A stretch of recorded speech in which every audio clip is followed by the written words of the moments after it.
கர்த்தருக்கு ஸ்தோத்திரம். இதோ என் பக்கத்தில் பையன் நிற்கிறான். என் பையன் அவனுக்கு ரொம்ப உடம்பு சரியில்லை. சளி நிறையா அதிகமாக இருந்தது. ஆனால் அது குறைஞ்சிருச்சு. தனியார் ஆஸ்பத்திரியில் ஒன்றை காமிச்சப்போ அதுக்கப்புறம் இருமல் நிற்கவே இல்லை. ரொம்ப தொடர்ந்து வந்துட்டு இருந்தது. சரியாக போய்டுன்ட்டு நாங்கள் 1 மாதமாக வச்சுருந்தா அது ரொம்ப சரியாகவே போல், ரொம்ப அதிகமாக வந்துருச்சு. எனக்கு தெரியாத வேற போய் ஐஸாகவே வாங்கி சாப்பிட்ருக்கான். என்ன குறையவே இல்லையே அப்படின்னு நினச்சிட்ருக்குறோம். ஜிஹெச்சுக்கு அழைச்சிட்டு போய் காமிச்சோம். ஜிஹெச்சுக்கு அழைச்சிட்டு போய் காமிக்கிறப்ப அவங்க வந்து ஸ்கேன் எடுக்கணும், எக்ஸ்ரே எடுக்கணும்னு சொல்லிட்டாங்க. சரின்ட்டு எக்ஸ்ரேக்கு ஆண்டவருக்கு ஏசப்பா எப்படியாவது என் பிள்ளைக்கு எந்த பிரச்சனையும் இருக்கக்கூடாது ஏசப்பா அப்படின்னு சொல்லி நான் ஜெபிச்சுக்கிட்டு நான் போய் ஐயா கிட்ட ஜெபம் பண்ணினேன். ஐயா ஒரு விடுதலையோடு போங்க, கர்த்தர் கண்டிப்பாக உங்கள் பையனுக்கு ஒரு விடுதலையை கட்டளையிட்டிருக்காரு அப்படின்னு சொல்லி விடுவிச்சு எங்கள் பையனுக்காக ஜெபிச்சாங்க. நாங்கள் போய் நான் ஜெபம் பண்ணிட்டு போனப்போ எக்ஸ்ரே எடுத்தாங்க. எக்ஸ்ரேல எந்த பிரச்சனையும் நுரையீரலில் இல்லைன்னு சொல்லி ரிப்போர்ட் வந்தது. கர்த்தர் செய்த அற்புதத்திற்கு கொடான கொடி ஸ்தோத்திரம்.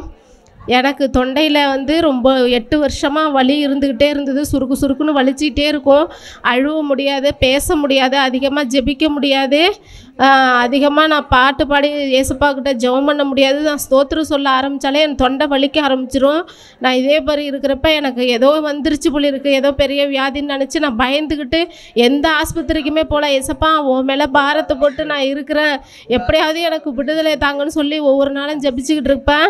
அப்போ ஐயாவோட தொலைக்காட்சியை பார்க்குறப்ப தான் ஒரு நம்பிக்கை வந்தது. அதுக்கப்புறம் தொலைக்காட்சியை பார்த்துட்டு நான் பொருத்தனை ஜெபம் பண்ணிக்கிட்டு இங்கே வந்து 2000 புத்தகத்துக்கு நான் பொருத்தனை ஜெபம் பண்ணி பொருத்தனை செலுத்தினேன். போன மாதம் நான் பொருத்தனை செலுத்திட்டு போன உடனே எனக்கு அந்த வலியே இல்லை. 1 மாதமாக என்ன ஏசப்பா நான் இப்படி திரும்புகிறேன், நான் ஜெபிக்கிறேன், நான் சத்தம் போட்டு அழுவுறேன், நான் சிரிக்கிறேன், எல்லாமே செஞ்சு பார்க்குறேன். ஆனால் எனக்கு அந்த வலியே இல்லை. அந்த வலியை எடுத்து போட்ட ஏசப்பாவுக்கு கொடான கொடி ஸ்தோத்திரம். ஐயா வந்து சாட்சி சொல்லுங்க அப்படின்னு சொல்கிறப்ப ஏசப்பா ஆனால் வலி இல்லை, ஆனால் நான் போய் செக் பண்ணிட்டு வந்து தான் நான் வந்து சாட்சி சொல்லுவேன்னு நான் சாட்சி சொல்லாத இருந்துட்டேன். இப்போ ஐயா கிட்ட சொல்லி ஜெபிக்கிறப்போ நீங்கள் சாட்சி சொல்லிட்டு போகணுன்னு சொன்னாங்க. இப்போ சாட்சி சொல்கிறேன். கர்த்தர் செய்த அதிசயத்துக்கு கொடான கொடி ஸ்தோத்திரம்.